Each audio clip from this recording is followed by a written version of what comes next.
Could Trump pardon Chokwe?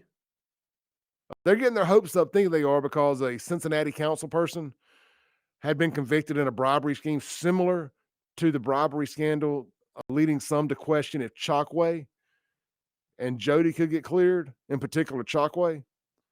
Just kind of read this real quick. It says a former Cincinnati councilman convicted of a bribery scheme similar to the one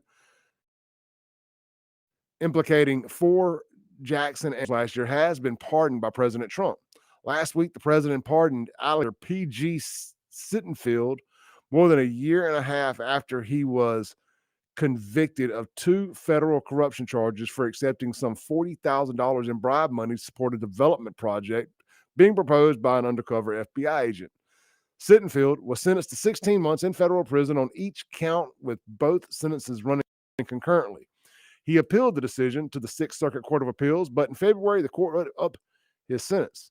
In May, however, Trump granted Sittenfeld a full and unconditional pardon, one of several that the president has given to disgraced public officials since retaking the White House. It's unclear what the president's pardon will mean for an ongoing case involving Antar, Aaron Banks, and Jody Owens. All three were indicted last year for their role in a scheme similar to that of Sittenfeld.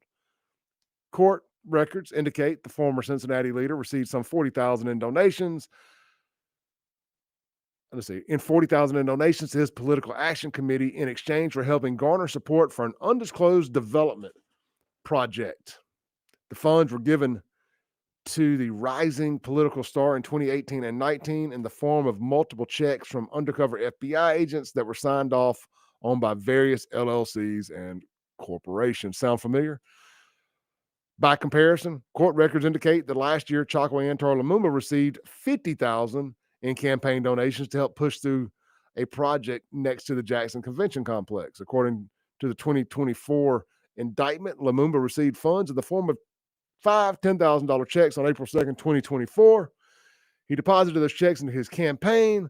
Like Sittenfeld case, Lumumba allegedly received a check from an FBI agent posing as a developer, as he did so after allegedly directing a city employee to change a due date for a request for proposal. See, this is where Chokwe actually did something, though.